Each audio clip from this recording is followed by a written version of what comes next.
जय Hind to all my respected aspirants on behalf of Goyla classes. मैं आप सभी का स्वागत करता हूं। जैसा कि आपको पता है, गोयला क्लासेस के द्वारा आपके समक्ष मेंसा डे लाया जा रहा है। मेंसा डे में हम प्रयास करते हैं जो भी इंपॉर्टेंट मुद्दा है वो आपके साथ एक मेंस राइटिंग के पैटर्न में डिस्कस किया जाए। यानी कि आपको कभी भी किसी भी मुद्दे पे मेंस राइटिंग करनी होती है तो आपको उसका 360 डिग्री का ज्ञान होना चाहिए, अर्थात उसके हर पहलू से जुड़ी हुई बातें आपको पता होनी चाहिए। अर्थात आपको उस मुद्दे की आलोचना करनी भी आनी चाहिए, यानी कि उसका नेगेटिव भी पता होना चाहिए, उसकी तारीफ यानी कि उसका सकारात्मक भी पता होना चाहिए, उसके लॉन्ग टर्म इफेक्ट क्या होंगे, शॉर्ट टर्म इफेक्ट क्या होंगे। तो इसी तरह से हमें हर मुद्दे का एक 360 डिग्री का जो दृष्टिकोण है वो अपनाना पड़ता है, राइट। तो आइए शुरू करते हैं। आज 7 अक्टूबर है, तो आज का द हिंदू का बहुत इंपॉर्टेंट न्यूज है। आइए हम देखते हैं कि बात की गई है इसमें फ्रीबीज की, राइट। यहां पर आप देख रहे होंगे आज का है 7 अक्टूबर, तो फ्रीबीज की बात करी है। क्या कहा गया है कि freebies before elections, Supreme Court seeks response from Rajasthan and MP. मतलब ज्यादातर क्या होता है, देखिए लोकतंत्र है, लोकतंत्र में काफी विशेषताएं होती हैं। आप एनसीईआरटी वाली सीरीज हमारी देखिएगा पॉलिटी की, क्लास 9 की, उसमें लोकतंत्र को काफी बेहतरीन तरीके से समझा रखा है। तो लोकतंत्र की जितनी भी विशेषताएं होती हैं उनमें से जो एक प्रमुख विशेषता है वो है कि निष्पक्षता, यानी कि किसी भी तरह का जो वोटर्स होते हैं उनको लालच ना दिया जाए। परंतु हमें क्या दिखता है कि अगर मैं फ्रीबीज की बात करूं, फ्रीबीज का अगर मैं एक नकारात्मक पहलू लूं तो मुझे ये दिखता है कि वोटर्स को एक लालच देने के लिए ये फ्रीबीज का इस्तेमाल किया जाता है सरकारों द्वारा। ये एक नकारात्मक पहलू मैंने आपको दिखाया है, सकारात्मक पहलू भी होता है, वो हम आगे देखेंगे। तो आइए शुरू करते हैं। तो यहाँ पर सबसे पहले देखेंगे, एक इसकी परिभाषा समझ लेते हैं कि फ्रीबी असल में है क्या। तो यहाँ पर आप देखेंगे जो रिजर्व बैंक ऑफ इंडिया ने रिपोर्ट दी है अपनी 2022 की, उसमें उन्होंने इसको डिफाइंड भी किया है, इसकी परिभाषा भी दी है। अब क्या दी है वो हम देख लेते हैं एक बार। A public welfare measure that is provided free of charge, यानी कि समाज के विकास के लिए कुछ वस्तुएं दी जाती हैं या सर्विसेज दी जाती हैं फ्री में, उसे हम फ्रीबी कहते हैं, ठीक है। तो इसमें वस्तुएं भी आ सकती हैं, सेवा भी आ सकता है। जैसे किसी को लैपटॉप दे दिया जाता है या बालिकाओं को साइकिल दे दी जाती है, तो ये वस्तुएं हो गई, राइट। और जैसे फ्री इंटरनेट सेवाएं दी जाती हैं तो ये आपके सर्विसेज हो गए। तो दोनों को फ्री में जब दिया जाता है उसको हम फ्रीबी कहते हैं, ठीक है। तो ये इसकी एक परिभाषा है, ठीक है।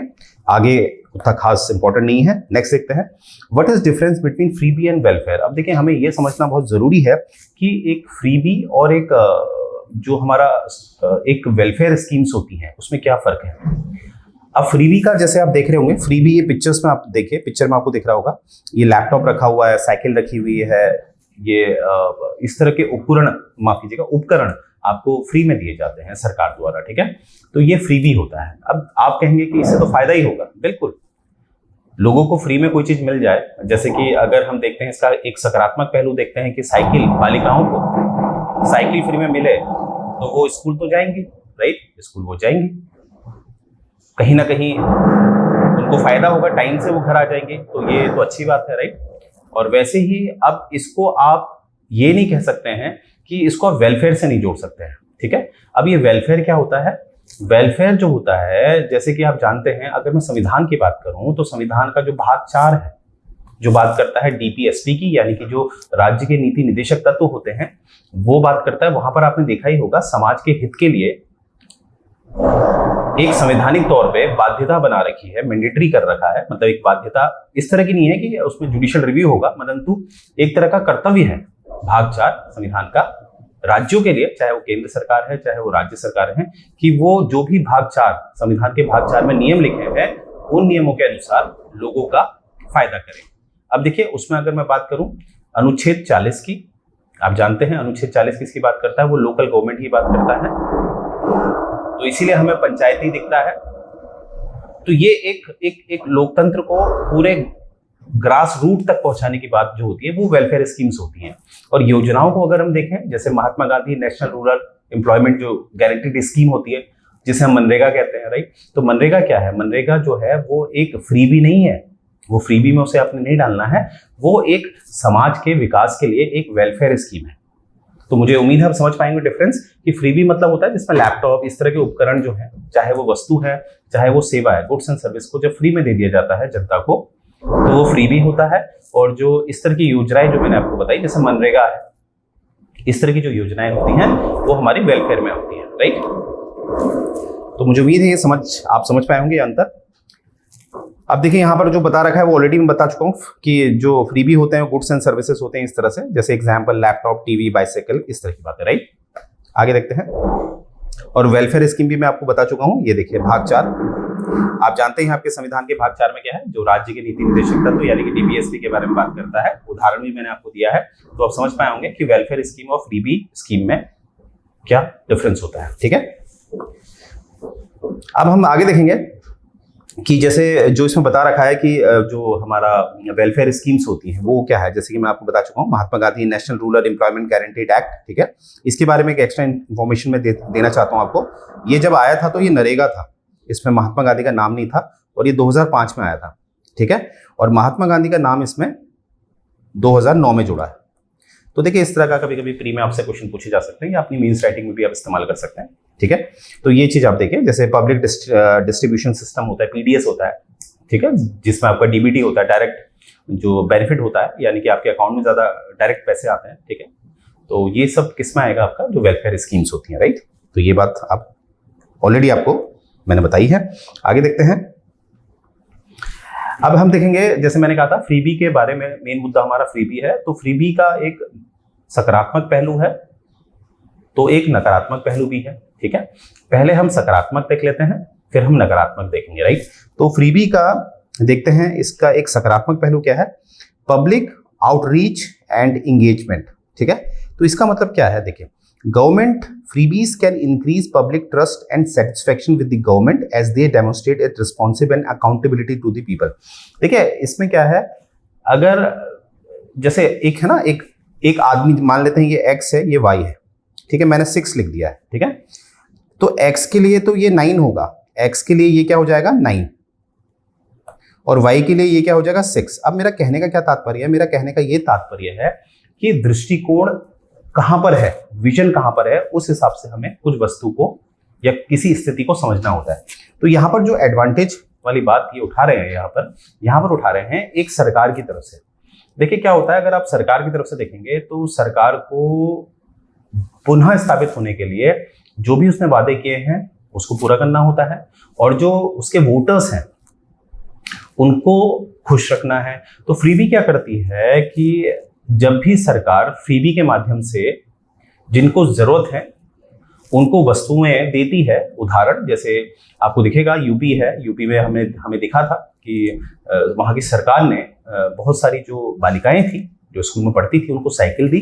उसकी वजह से हमें क्या दिखा कि जो विद्यालयों में जो बालिकाएं थी उनकी जो उपस्थिति होती है, जो प्रेजेंस होती है वो ज्यादा हुई, उसका जो दर है, उसका जो परसेंटेज है वो बढ़ा।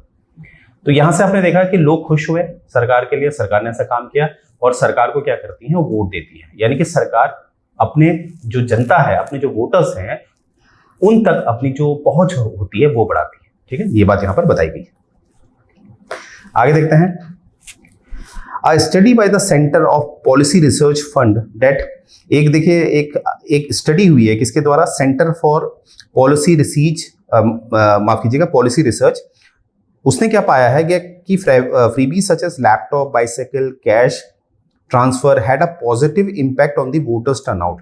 मतलब ये पाया गया है जहां भी जिस सरकार ने ये फ्रीबी के माध्यम से अपने वोटर्स को जो लैपटॉप दिए हैं या कोई सेवा दी है, कुछ भी, अंत में ये पाया है कि जो हमारे ये वोटर्स टर्नआउट होता है। अब ये सर, ये वोटर्स टर्नआउट क्या होता है, वोटर्स टर्नआउट का मतलब होता है कि कितने प्रतिशत वोटिंग हुई है, राइट। जैसे कि अगर मैं बात करूं, ये जब हमारा नए लोकसभा, पहली लोकसभा गठित हुई थी, तो जो वोटिंग होती थी वो 40 के आसपास होती थी, मतलब 45% होती थी पूरी, ठीक है। परंतु आज हमें वोटिंग का जो दर है वो दिखता है 60%, ऑन एन एवरेज कितना, 60%। तो ये बड़ा है, यानी कि 100 में से 60 लोग वोट देने चाहते हैं। क्योंकि देखिए वोटिंग देना आपका कोई एक वो नहीं बना रखा है उसको, ना ही उसे फंडामेंटल ड्यूटी बना रखा है, ना ही कोई उसके रिगार्डिंग लॉ है कि आपको जाना ही होगा। इसलिए बहुत सारे जो लोग होते हैं वो वोटिंग नहीं देते हैं, ठीक है। तो परंतु अब ये फ्रीबी के माध्यम से हमें ये दिखता है बहुत सारे जो वोटर्स हैं वो वोट दे रहे हैं, जिसकी वजह से क्या होता है, जो सरकार है वो बनती हैं, ठीक है। तो यहाँ पर ये बात याद रखिएगा कि इस फ्रीबीज की वजह से जो वोटर्स का जो टर्नआउट है, टर्नआउट मतलब जो दर है वोटरों का, वो बढ़ा है, राइट। आगे देखते हैं इकोनॉमिक ग्रोथ। अब देखिए हम बात करेंगे इकोनॉमिक ग्रोथ की। अब देखिए पहले समझिए, थोड़ा इकोनॉमिक्स में जाते हैं इसको समझने के लिए। एक होता है इकोनॉमिक ग्रोथ और एक होता है इकोनॉमिक डेवलपमेंट। यहाँ पर हम सिर्फ इकोनॉमिक ग्रोथ देखेंगे, डेवलपमेंट की बात नहीं होगी। यानी कि अब ग्रोथ और डेवलपमेंट में क्या फर्क है, देखिए अगर आज मानते हैं अक्टूबर 2023 को आप महीने के 10,000 रुपये कमा रहे हैं, ठीक है। फिर वही दिसंबर 2023 को, यानी कि 2 महीने पश्चात आपकी जो वेतन है वो 20,000 हो गया है। तो ये है आपका ग्रोथ। अब इस ग्रोथ में ये नहीं देखा जाता है कि आपसे कितने घंटे काम कराया जा रहा है इस तरह से, ठीक है, आप कितने खुश हैं, ये कुछ नहीं देखा जाता। इकोनॉमिक ग्रोथ में केवल एक जो मॉनेटरी वैल्यू होती है वो देखी जाती है। अब ऐसा भी तो हो सकता है कि यहाँ पर जो ये वाली कंडीशन है, इसमें ये जो व्यक्ति है ये 4 घंटे काम कर रहा हो, परंतु अब क्या है, ये व्यक्ति 10 घंटे से काम कराया जा रहा है और ये कहीं ना कहीं क्या हो रहा है, इसकी मेंटल हेल्थ क्या हो रही है, खराब हो रही है। क्योंकि आप जानते हैं जब आप एक्सेस काम करते हैं तो आपके लिए वो कहीं ना कहीं नुकसानदेह होता है। परंतु इकोनॉमिक ग्रोथ में हम सिर्फ इसको कंसिडर करते हैं और इकोनॉमिक डेवलपमेंट में हम सारा कंसिडर करते हैं, ठीक है, हेल्थ, एजुकेशन, सब। तो यहाँ पर केवल हमारी बात होगी इकोनॉमिक ग्रोथ की, राइट। तो देखते हैं कि freebie can stimulate economic growth, यानी कि फ्रीबी क्या करती है, इकोनॉमिक ग्रोथ को बढ़ा देती है। अब ये थोड़ा सा क्योंकि थोड़ा सा हमें दिखता है कि सर ये तो कंफ्यूजन है, क्यों, क्योंकि सरकार फ्री में कुछ दे रही है तो उसमें इकोनॉमिक ग्रोथ कैसे बढ़ेगा। आइए लेट्स सी। अब यहाँ पर इकोनॉमिक ग्रोथ की बात किसी इंसान की नहीं हो रही, इंसान की तो इकोनॉमिक ग्रोथ बढ़ेगी क्योंकि उसे फ्री में मिल रहा है, परंतु हम देश की बात कर रहे हैं, ठीक है, देश की। अब देश की इकोनॉमिक ग्रोथ कैसे बढ़ती है, आइए देखते हैं। देखिए जब फ्रीबी दी जाती है, जैसे for example freebie such as laptop, bicycle, sewing machine, ये दी जाती है। अब मानते हैं किसी को लैपटॉप दिया गया है और फ्री में इंटरनेट कनेक्शन दिया गया है, तो वो क्या करेगा, वो बहुत सारे ऐसे कार्य होते हैं जो ऑनलाइन किए जाते हैं, घर बैठे वो काम कर पाएगा और अपना क्या करेगा, वो अपनी इनकम जनरेट कर पाएगा। जब वो इनकम जनरेट कर पाएगा तो ऑब्वियसली वो एक टैक्स स्लैब में आ सकता है, एक तो इसके द्वारा, और जब वो आपको पता है भारत या किसी भी देश की जो हम इनकम निकालते हैं उसके एक क्राइटेरिया होता है जिसे हम सकल घरेलू उत्पाद कहते हैं माफ कीजिएगा, जिसे हम सकल घरेलू उत्पाद कहते हैं, यानी जीडीपी कहते हैं। अब जीडीपी होता क्या है, जीडीपी होता है final value of goods and services, ठीक है। यानी कि जैसे किसी को हमने कुछ मशीन दे दी है फ्री में, अब वो मशीन के बाद उत्पादन कर रहा है तो उत्पादन भी तो गिना जाएगा देश की आय में। वैसे ही जो मैंने बताया कि जो व्यक्ति है जिसको लैपटॉप दिया गया है, फ्री में इंटरनेट दिया गया है, तो वहां से हो सकता है वो व्यक्ति कोई एप्लीकेशन डेवलप कर दे जिसकी वैश्विक स्तर पर मांग हो जाए।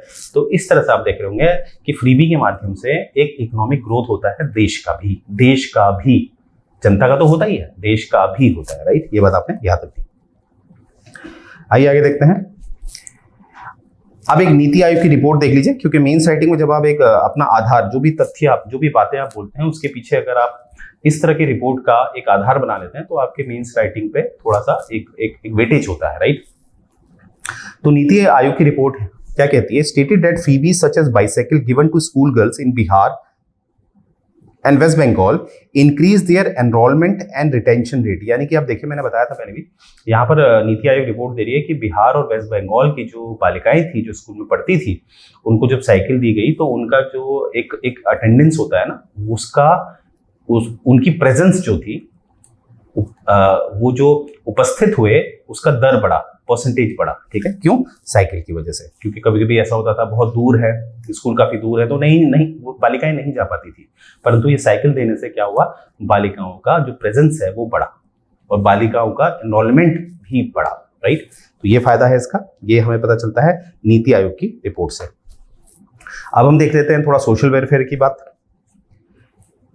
अब देखते हैं कि जैसे यहाँ पर आप देखिए, मुख्यमंत्री निशुल्क यूनिफॉर्म वितरण योजना, ठीक है, ये आप देख पा रहे होंगे राजस्थान, ठीक है। तो यहाँ पर हम देखेंगे, यहाँ पर क्या है कि फ्रीबीज जैसे यूनिफॉर्म दी जा रही है, टेक्स्ट बुक दिए जा रहे हैं, हेल्थ इंश्योरेंस कराए जा रहे हैं, ठीक है। इससे फायदा क्या होगा, जब फ्री में यूनिफॉर्म मिलेगी तो जो गरीब वर्ग का व्यक्ति है जो अपने बच्चों को इसलिए स्कूल नहीं भेजता है क्योंकि उसके पास पैसा नहीं है यूनिफॉर्म खरीदने का, तो अब उसके बच्चे भी क्या है, स्कूल जाएंगे। और इस वजह से क्या होगा कि जो हमारा समाज है उसका जो शैक्षिक दर है, यानी कि जो लिटरेसी रेट है वो बढ़ेगा। और हम सभी जानते हैं, कोई भी समाज को जब हम सभ्य समाज बनाने का कार्य करते हैं तो उसमें शिक्षा जो होती है वो एक महत्वपूर्ण भाग रखती है, राइट। ये बात आपने याद रखनी है। हेल्थ की बात है, अब जब हेल्थ का इंश्योरेंस दिया जा रहा है तो माँ बाप और अपने बच्चों को भेजते हैं, राइट। क्वालिटी ऑफ लाइफ मिलती है, ठीक है, क्योंकि खाना मिल रहा है। आप जानते हैं मिड डे मील मिलता है बच्चों को स्कूल में, तो इस वजह से हमें दिखता है कि बच्चों का स्कूल में जो एनरोलमेंट है वो बढ़ रहा है, ठीक है। अब यहाँ पर एक बात याद रखिएगा, मैंने भी मिड डे मील बोला है, मिड डे मील को आपने फ्रीबी में नहीं डालना है, ठीक है। मिड डे मील आएगा आपका कहाँ पर, ये आएगा आपका योजना में। तो आपने बड़ा ध्यान देना है फ्रीबी कहाँ पर है और मिड डे मील कहाँ पर है। जब यहाँ पर बच्चे को फ्री में यूनिफॉर्म दी जा रही है किसी सरकार के द्वारा, ये सरकार की पहल है, तो यहाँ पर आप देखेंगे ये होगा फ्रीबी। किसी बच्ची को, किसी बालिका को साइकिल फ्री में दी जा रही है तो ये फ्रीबी। लैपटॉप फ्री में दिया जा रहा है, फ्रीबी। परंतु कुछ योजनाएं जो बनाई जाती है, ठीक है, जिसके पीछे अधिनियम हो जाते हैं, जो एक्ट का आधार होता है, ठीक है। जैसे मनरेगा, मैंने बताया आपके मनरेगा के पीछे कौन सा अधिनियम है, 2005। तो वहां पर आप देखेंगे कि इस तरह की जो होती है ये योजनाएं होती हैं, ठीक है। आइए आगे बढ़ते हैं। अब एक वर्ल्ड बैंक की भी देख लेते हैं स्टडी क्या कहता है, अंतर्राष्ट्रीय संस्थान को भी पकड़ लेते हैं कि ये कहता है कि estimate that freebies such as food subsidies under the public distribution reduce the poverty ratio in India by 7%। मतलब ये वर्ल्ड बैंक क्या कह रहा है कि जो ये फ्री में दिया जा रहा है, फ्री में दिया जा रहा है, जो आपका पब्लिक डिस्ट्रीब्यूशन सिस्टम होता है, जिसमें आप जानते ही हैं कि बहुत सारे मिड डे मील, जिसे मैंने कहा योजना के अंतर्गत आता है, परंतु वर्ल्ड बैंक के हिसाब से वो एक फ्रीबी है, क्योंकि वर्ल्ड बैंक फ्रीबी को कैसे परिभाषित करता है, जो काम फ्री में दिया जा रहा है। तो मिड डे मील तो फ्री में दिया जा रहा है, तो वर्ल्ड बैंक के लिए ये फ्री है। तो इसमें वर्ल्ड बैंक क्या कह रहा है कि जो पॉवर्टी जो है वो कहीं ना कहीं भारत की, अगर मैं बात करूं वित्तीय वर्ष 2011-12 की, तो 7% गिरी है। भारत की जो गरीबी दर है वो 7% गिरा है, जो कि अच्छी बात है। गरीबी दर गिरना चाहिए, ठीक है। पॉवर्टी रेट हमेशा डिक्रीज होना चाहिए, इंक्रीज नहीं होना चाहिए। तो ये बात किसने उठाई है, वर्ल्ड बैंक ने। पर मोर स्पेसिफिकली याद रखेगा, ये जो फ्री में जो खाना दिया जा रहा है उसको हम पब्लिक वेलफेयर स्कीम में रखते हैं, राइट। क्योंकि मैंने हमेशा बताया कि कभी कभी कोई चीज ऐसी जुड़ी हुई होती है जिसमें कहीं ना कहीं समानता भी होती है और असमानता भी होती है। जैसे आप जानते हैं, जैसे समाजवाद और साम्यवाद, जिसे हम सोशलिज्म और कम्युनिज्म कहते हैं, ठीक है, तो वो जुड़ा हुआ भी है और वो अलग भी है। तो वैसे ही आपकी जो पब्लिक वेलफेयर स्कीम्स होती हैं और जो फ्रीबीज होती हैं, ये कहीं पर एक सी दिखती हैं। जैसे मिड डे मील, वो है तो फ्री, तो वो फ्रीबी हो गया, परंतु वो एक योजना के द्वारा आते हैं, तो वो एक योजना के अंतर्गत आ गया वेलफेयर, राइट। अब हम देखते हैं नेक्स्ट, हमारा इसी में क्या हमने देखना है, इनकम इक्वालिटी। देखिए सबसे बड़ी प्रॉब्लम क्या थी, जब भारत आजाद हुआ था तो इनकम इनइक्वालिटी था। अब ये इनकम इनइक्वालिटी क्या हुआ, इसे समझ लेते हैं। इनकम इनइक्वालिटी का मतलब था कि अमीर बहुत अमीर था और गरीब बहुत गरीब था, तो इसीलिए संतुलन करना था, ठीक है। तो यानी कि मुझे इनकम इनइक्वालिटी से कहां को जाना है, इनकम इक्वालिटी, ठीक है। तो आइए देखते हैं इसमें क्या बात की जा रही है इनकम इक्वालिटी के लिए।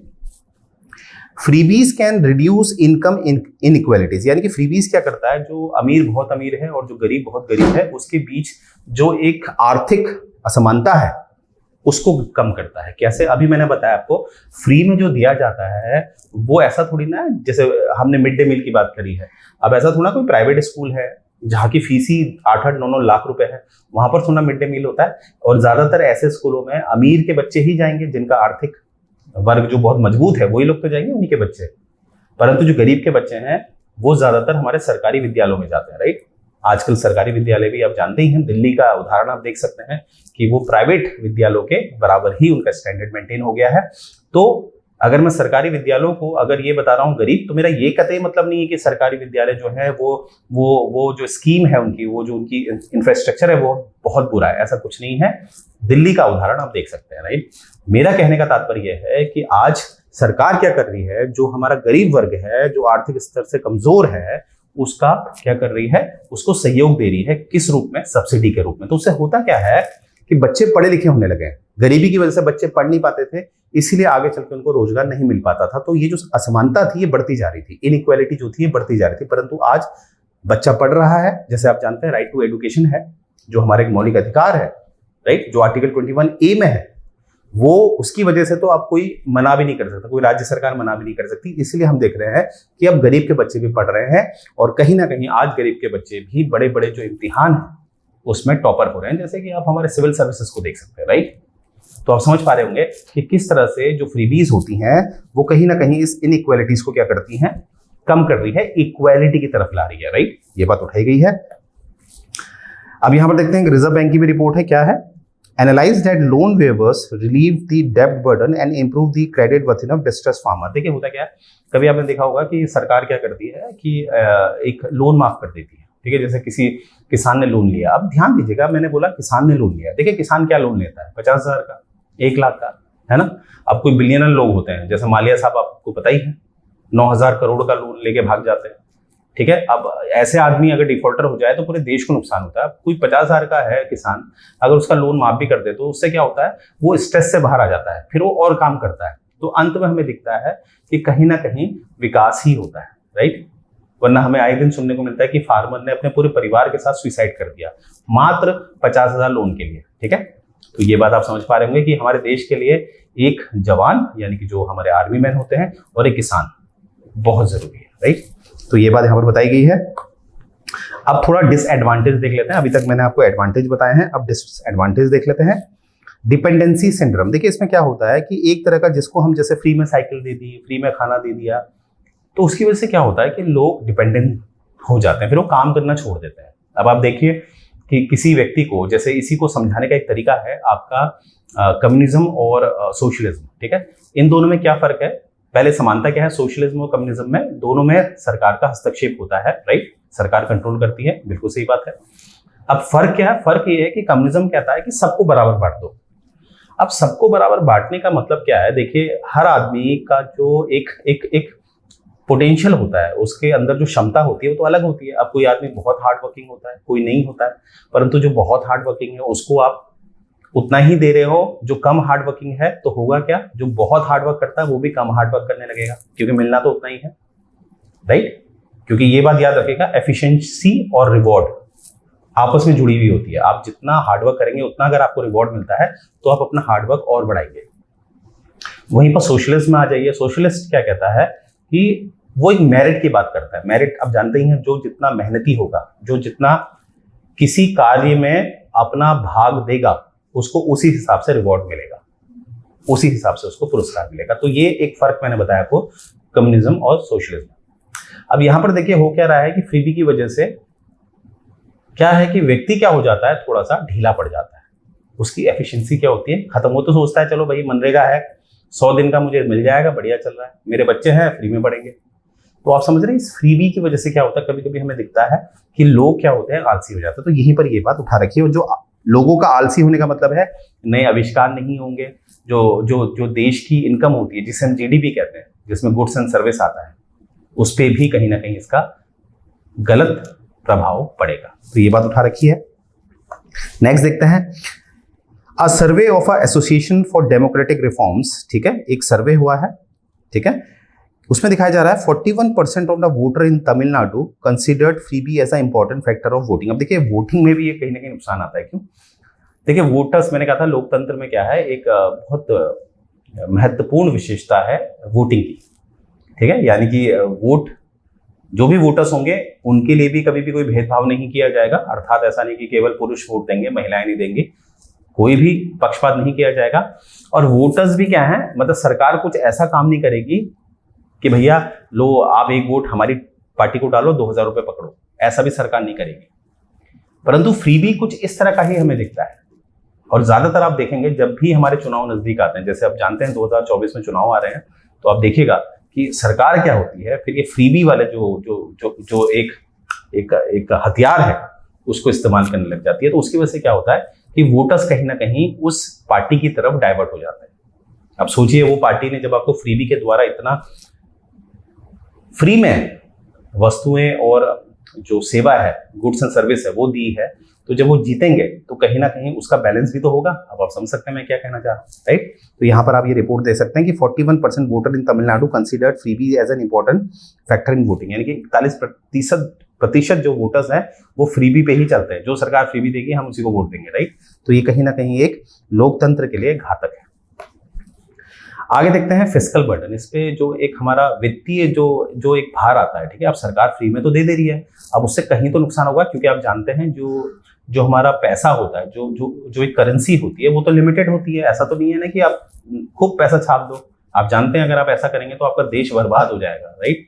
आपके वहां जो एक रोटी अगर मानते हैं मार्केट में अगर वो 4 रुपए की मिलती है, तो वही रोटी आपकी 300 रुपए की हो जाएगी, राइट। तो जिसे हम कहते हैं मुद्रास्फीति या इंग्लिश में कहते हैं इन्फ्लेशन, वो कितना बढ़ जाएगा। तो इसीलिए एक प्रोटोकॉल होता है कि आप ऐसे पैसा नहीं छाप सकते, उसकी एक अकाउंटेबिलिटी होती है, राइट। तो यहां पर आप देखिए क्या होगा। अब यहां पर बता रखा है, जैसे आप देखेंगे, freebies can have adverse consequences on fiscal health and macroeconomics stability of the state or the country। अब देखिए इसको समझने से पहले, क्योंकि इकोनॉमिक्स मुझे लगता है बहुत सारे एस्पिरेंट इससे घबराते हैं, डोंट वरी, इसको आसान करेंगे। देखिए ऐसा है, इकोनॉमिक्स जो है वो विषय है, इस विषय को आगे चल के 1930s में 2 भागों में बांटा गया है, ठीक है। एक है मैक्रो इकोनॉमिक्स और एक है माइक्रो इकोनॉमिक्स।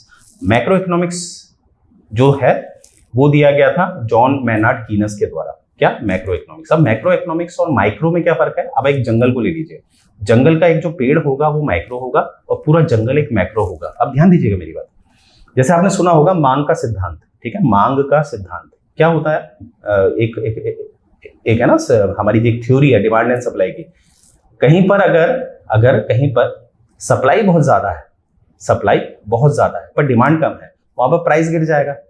और कहीं पर डिमांड बहुत ज्यादा है, सप्लाई कम हो जाए तो प्राइस बढ़ जाएगा। अभी हाल ही में आपने देखा था टमाटर का क्या हाल था, सप्लाई बहुत कम हो गई थी, डिमांड बहुत थी, तो उसके प्राइस कहाँ हो गए थे आगे, राइट। तो यहां पर ये जो हम पढ़ते हैं ये माइक्रो का पार्ट होता है। और मैक्रो क्या होता है? मैक्रो हम पूरे देश को एक साथ पढ़ते हैं। तो मैक्रो लेवल पे कभी भी कोई थ्योरी डेवलप ही नहीं हो सकती, ये बात आपने याद रखनी। क्यों? क्योंकि नीचे काफी फेसेट्स काम करते हैं, बहुत पहलू काम करते हैं, जिसको आप स्टडी, एक साइंटिफिक स्टडी कर ही नहीं सकते, ठीक है।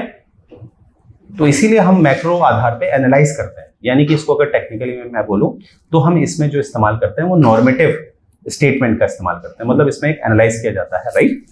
यानी कि कोई थ्योरी डेवलप नहीं कर सकता। तो देखो यहां पर बात है मैक्रो इकोनॉमिक्स की। अब मैक्रो इकोनॉमिक्स क्या होता है, अब ध्यान से समझेंगे।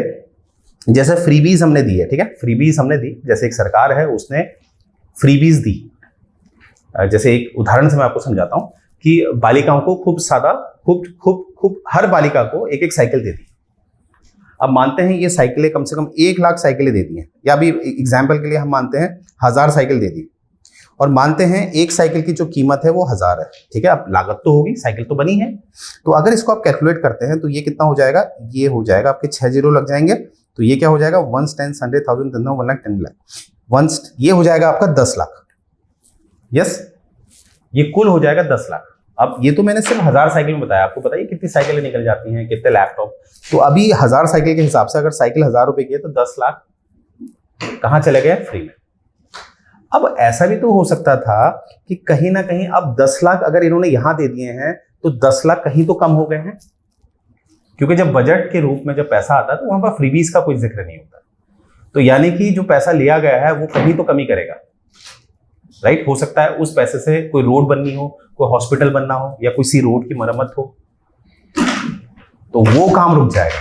अब आप जानते हैं ये फ्रीबीज से जो भी वस्तुएं दी जा रही हैं, तो हो सकता है उससे इकोनॉमिक ग्रोथ हो, पर बहुत बड़े स्तर का तो नहीं हो सकता ना। परंतु वही अगर जो पैसा है उससे अगर कोई राज्य कोई इंफ्रास्ट्रक्चर बना लेता है, कोई कंपनी को स्टैब्लिश करा देता है, ठीक है, तो कंपनी स्टैब्लिश होगी तो कितना रोजगार आएगा, राइट, कितना राजस्व आएगा, ठीक है। तो आप समझ पा रहे हैं क्या बात हो रही है। और इसको मैक्रो में क्यों डाला है? क्योंकि देखिए फ्रीबी कहीं भी डिफाइन ही नहीं है, तो इसीलिए मैंने कहा ना माइक्रो लेवल पे तो आप थ्योरी दे सकते हो, मैक्रो लेवल पे आप थ्योरी नहीं दे सकते, राइट। ये बात आपने याद रखनी है, और एग्जाम्पल से भी मैंने आपको समझाया, राइट। अब हम देखेंगे कि रिसोर्स मिस एलोकेशन। देखिए ये कहीं ना कहीं आपके फिस्कल बर्डन से ही जुड़ा हुआ है, जो मैं ऑलरेडी बता चुका हूं। ये देखिए इंफ्रास्ट्रक्चर, अगर आप चाहते हैं आपका जो जिस शहर के भी आप हैं, जो भी मेरा लेक्चर देख रहे हैं, कि आपका शहर कुछ ऐसा दिखे, तो आपको लगता है फ्रीबीज जो है उसके द्वारा बनेगा? बहुत मुश्किल है, राइट। तो आगे देखते हैं, एक नीति आयोग की रिपोर्ट है जिसमें क्रिटिसाइज किया है। जैसे नीति आयोग ने ही इसकी प्रशंसा भी करी थी, परंतु क्रिटिसाइज भी किया है। क्या किया है? freebies such as laptop given by the Uttar Pradesh government diverted fund from more urgent need such as improving school infrastructure, teachers quality और learning outcome। देखो इसमें बता रखा है, नीति आयोग ने एक रिपोर्ट दे रखी है कि उत्तर प्रदेश सरकार ने जो फंड फ्रीबी में दे दिया, असल में ये फंड किसके लिए था? ये फंड था बहुत इंपॉर्टेंट मुद्दों के लिए, जैसे जो स्कूल का जो इंफ्रास्ट्रक्चर है उसको ठीक करना था, टीचर्स की जो क्वालिटी थी उनकी ट्रेनिंग का इंतजाम करना था, राइट। लर्निंग आउटकम्स थे, मतलब जो होता है ना स्कूलों में प्रोजेक्टर लगा दिए जाते हैं वो, तो उस पे कॉम्प्रोमाइज हुआ और फ्रीबीज गई।